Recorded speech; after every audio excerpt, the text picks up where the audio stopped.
Hi,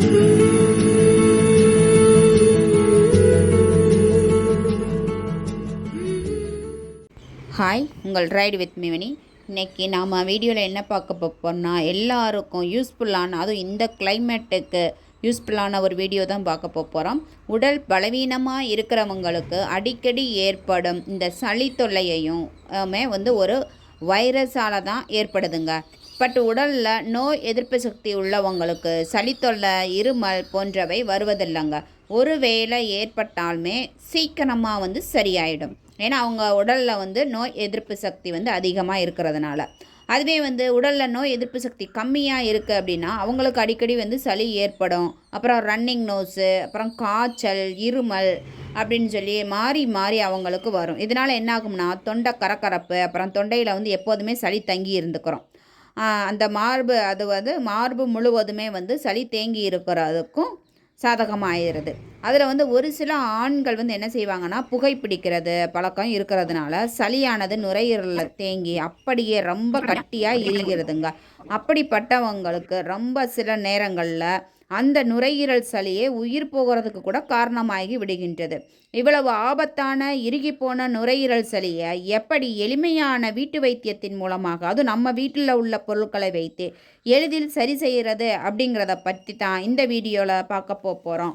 அதுவும் நம்ம சில ஹோம் ரெமடி மூலமாக தான் சிம்பிளாக அடிக்கடி நம்ம தாத்தா பாட்டி பயன்படுத்தினது, ஏன் நாமளே கூட பயன்படுத்தியிருப்போம். அது எதுக்காக, என்னென்ன யூசஸ் ஆகுது அப்படின்னு சொல்லி தெரியாமலே நாமளே பயன்படுத்தி இருக்க சில ஹோம் ரெமடியை தான் நம்ம இந்த வீடியோவில் பார்க்க போகிறோம். ஸோ வீடியோவை ஸ்கிப் பண்ணாமல் பாருங்கள். வாங்க வீடியோக்குள்ளே போகலாம்.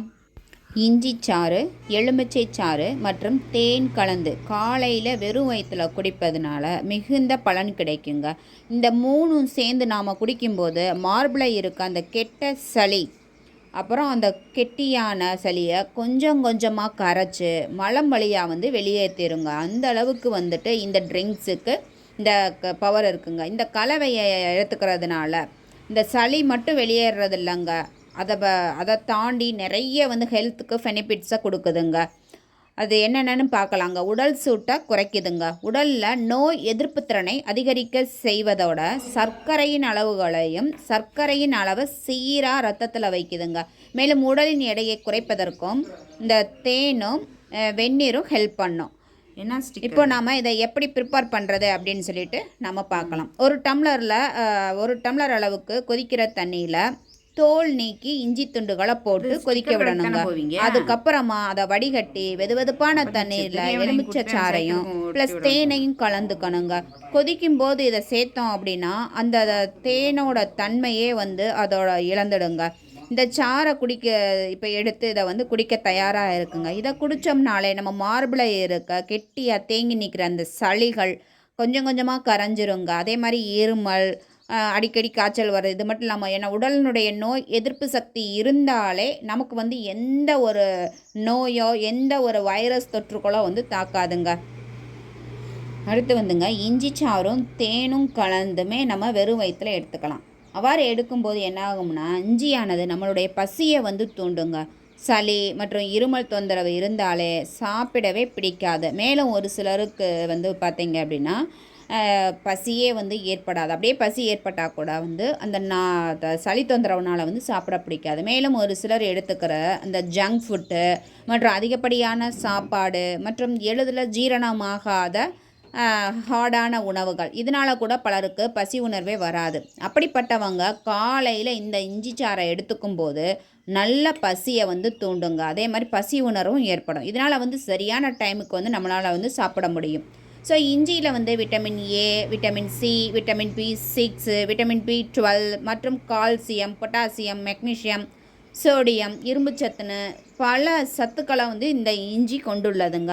அது மட்டும் இல்லைங்க, இந்த இஞ்சி ஆஸ்துமாவால் பாதிக்கப்பட்டவங்களுக்கு இந்த இஞ்சி சாறை எடுத்துக்கும் போது ஆஸ்துமா நோயிலிருந்து விடுபட முடியுங்க.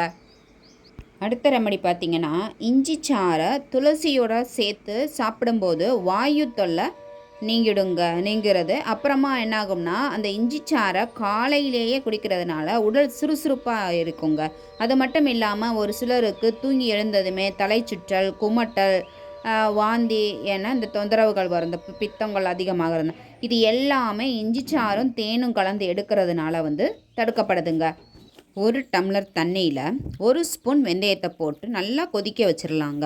அதை கொதிக்க வச்சு வடிகட்டி அப்புறமா அது அந்த வெதுவெதுப்பான சூடாக இருக்கும் பார்த்தீங்களா, அந்த வெதுவெதுப்பான சூட்டில் தேன் கலந்து குடிச்சு வந்தோம் அப்படின்னா இந்த சளி தொல்லை, அப்போ இந்த ரன்னிங் நோஸ், இந்த பிரச்சனைகள் எல்லாமே வந்து போயிருங்க. இந்த வெந்தயமும் வந்து தேனும் வந்து பார்த்திங்கன்னா ரொம்ப ரொம்ப நல்லது. ஸோ அந்த வெந்தயம் வந்து உடல் சூட்டை வந்து தணிக்கக்கூடியதுங்க. அதே சமயம் வந்து என்ன பண்ணலாம், அடுத்த ரெமடி என்ன பண்ணலாம் அப்படின்னா, சுக்கு, மிளகு இந்த 2யுமே வந்து நம்ம முன்னோர்கள் முதல் இன்று வரை நம்ம சளியை விரட்ட பயன்படுத்துகிற வந்து நாம் தெரிஞ்ச ஒரு பொருள் தாங்க. அதை என்ன பண்ணணும்னா, ஒரு கொதிக்கின்ற நீரில் வந்து சிறிது சுக்கையை பொடி செஞ்சு சேர்த்து கொள்ளணுங்க. அப்புறமா என்ன செய்யணும்னா, கொதிச்சிக்கிட்டு இருக்கும்போதே வந்து மிளகுத்தூளையும் சேர்த்து நன்கு கொதித்த பின் அதை வடிகட்டியோ, ஏன்னா 2மே நம்ம தூளாக்கி தான் போடுறோம். ஸோ வடிகட்டியோ இல்லை அதை அப்படியே வந்துட்டு வெதுவெதுப்பான சூட்லையோ வந்து தேன் கலந்து எடுத்துக்கலாம்.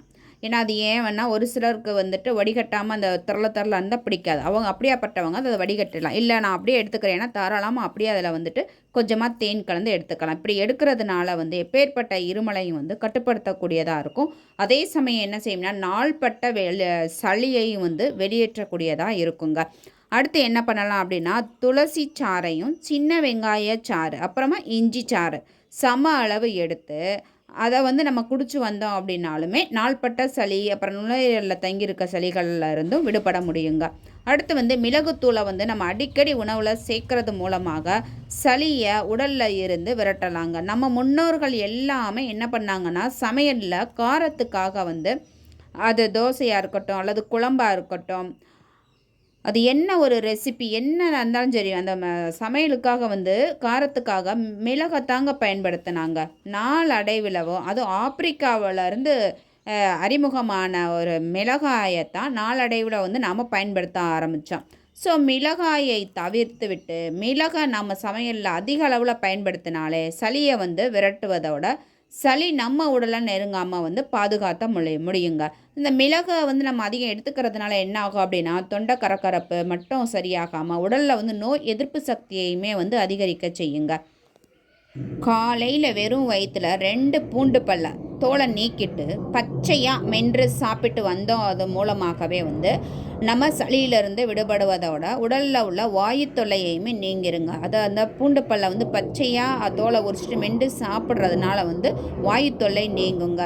அதே மாதிரியான வந்து சீக்கிரமாக வந்து ஜெரிமானமும் ஆகுங்க. அது மாதிரி வந்து வழக்கமாகவே வந்து நம்ம ஒரு நாளைக்கு 2 வேளை காலை மாலைன்னு சொல்லிட்டு பாலை எடுத்துக்கிறது ரொம்ப ரொம்ப உடலுக்கு நல்லதுங்க. உடலில் நோய் எதிர்ப்பு சக்தி அதிகரிக்கும். அவ்வாறு எடுக்கும்போது அந்த பாலோட மஞ்சள் கலந்து நம்ம எடுத்துக்கிட்டோம் வந்தோம்னா, அந்த மஞ்சள் பால் வந்து நம்மளுடைய சுவாச மண்டலத்தை பாதுகாக்குதுங்க. அது மட்டும் இல்லாமல் உடலில் உள்ள நோய் எதிர்ப்பு சக்தியையும் அதிகரிக்க செய்யுங்க. அடுத்து இந்த கொதிக்கின்ற நீரில் சீரகம், மிளகு மற்றும் நாட்டு வெல்லம் சேர்த்து நன்கு கொதித்த பின் அதை வடிகட்டி குடிச்சு வந்தோம் அப்படின்னா மார்பு செடி பிரச்சனைகள்லேருந்து விடுபடலாங்க. அதே மாதிரி வந்து கொதிக்கிற தண்ணியை எடுத்து அதை கொஞ்சம் மிதமான சூட்டுக்கு வந்ததுக்கு அப்புறமா நம்ம தேன் கலந்து குடிச்சு வந்தோம் அப்படின்னாலும் உடலில் வந்து நோய் எதிர்ப்பு சக்தியை வந்து அதிகரிக்க செய்யும். அடுத்து உடலில் உள்ள தேவையில்லாத கொழுப்புகளையும் கரைக்கும். உடலில் வந்து நோய் எதிர்ப்பு சக்தியையும் கொடுக்கக்கூடியதுங்க. அதே மாதிரி பார்த்திங்க அப்படின்னா, நம்ம அந்த தேன் இருக்குது பார்த்திங்களா, தேன் வந்து அவ்வளவு அருமருந்துங்க. அந்த தேனில் நம்ம மிளகுத்தூளை வந்து மிக்ஸ் பண்ணி நம்ம வந்து தொடர் இருமல் அந்த மாதிரியான, அதாவது சளி வராமல் தொடர்ச்சியான இருமல், தொண்டை கரகரப்பு அந்த மாதிரி இருக்கும் பொழுது நம்ம தேனில் மிளகுத்தூளை குழப்பி வந்து அந்த உண்ணாக்கில் நம்ம படும்படியாக வந்து சாப்பிட்டோம்னாலே வந்துட்டு இது வந்து சரியாயிடுங்க. நாள்பட்ட இருமல், சளி அதே மாதிரி வந்து சித்திரத்தை வந்து அருமருந்துங்க. அந்த இருமலுக்கு சித்திரத்தை என்ன பண்ணும் அப்படின்னா வந்து சளியை வந்து அறுத்து வெளியேற்றுக்கிறக்கூடிய தன்மை கொண்டதுங்க. அதையுமே வந்து தேனில் கலந்து கொடுக்கலாங்க. நீங்கள் ஒன்று வேணாங்க, வெறும் தேனவே வந்து குழந்தைங்க இருமுறாங்க அப்படின்னா அந்த தேனை எடுத்து அவங்க நாக்கில் வச்சு விட்டோம் அப்படின்னம்னாலே அந்த தேன் தொண்டையில் இறங்கும் பொழுது அந்த இருமல் கட்டுப்பட்டு அந்த இருமலுக்கு வந்து தொண்டை வந்து இதமாயிருங்க. அது ஒரு கூலிங்காக இருக்கிற மாதிரி ஃபீல் வந்து கொடுத்துருங்க. அந்த அளவுக்கு மருத்துவ குணம் மிகுந்தது இந்த தேன்க. ஆனால் அந்த தேன் வந்து நல்ல தேனாக நாட்டு தேனாக பார்த்து எடுத்துக்கணுங்க. அப்போ தான் வந்து அதனுடைய முழு பெனிஃபிட்டும் நமக்கு கிடைக்கும். நிறைய பார்த்தீங்கன்னா கடைகளில் வந்து தேனுன்னு சொல்லிட்டு சக்கரை பாக விற்கிறாங்கங்க. ஸோ நாம் இப்போ நம்ம சொன்ன இந்த ரெமடி இன்னுமே நிறைய ரெமடிஸ் இருக்குது. அப்படி இருந்தும் நாம் இந்த வீடியோவில் பார்த்த ரெமடியில் மூலமாக அதிக அளவில் நம்ம வந்து பயன்படுத்துகிறதே வந்து தேன் தாங்க. ஸோ தேன் அந்த அளவுக்கு வந்துட்டு ஹெல்த் பெனிஃபிட்ஸ் உடையதுங்க. ஸோ அந்த தேனை வந்து நல்ல தேனாக பார்த்து வாங்கிக்கோங்க. வாங்கி நம்ம வந்து இந்த ரெமடியெல்லாம் பண்ணும்பொழுது, ஏன்னா அதை வந்து நம்ம ஒரு மருந்துக்காக, அதாவது ஹோம் ரெமடியாக மருந்துக்காக வந்து நம்ம மெடிசனாக பயன்படுத்துறதுனால நல்ல நயமான தேனை பயன்படுத்தினோம்னா அதனுடைய முழு பலனும் கிடைக்கும். உடலினுடைய நோய் எதிர்ப்பு சக்தியும் கிடைக்குங்க. ஸோ இந்த வீடியோ மூலமாக உடலினுடைய நோய் எதிர்ப்பு சக்தி அதை எப்படி அதிகரிக்கிறது, அப்புறம் வந்து நுரையீரலில் உள்ள நாள்பட்ட சளியை எப்படி வெளியேற்றுறது அப்படிங்கிறத தெரிஞ்சுக்கிட்டோம். ஸோ இந்த வீடியோ உங்களுக்கு யூஸ்ஃபுல்லாக இருந்திருக்கும். அப்படி யூஸ்ஃபுல்லாக இருந்ததுன்னா உங்கள் ஃப்ரெண்ட்ஸுக்கும் நெய்பருக்கும் ஷேர் பண்ணுங்கள். மறக்காமல் நம்ம சேனலை புதுசாக பார்க்குறீங்கன்னா சப்ஸ்கிரைப் பண்ணுங்கள். அப்படியே நம்ம பெல் ஐக்கானையும் கிளிக் பண்ணுங்கள். அப்போ தான் நம்ம போடுற வீடியோஸ் அடிக்கடி உங்களுக்கு வந்து நோட்டிஃபிகேஷனாக வரும். இந்த மாதிரி உங்களுக்கு அடுத்த பயனுள்ள வீடியோவில் நான் உங்களை சந்திக்கிறேன். தேங்க்யூ.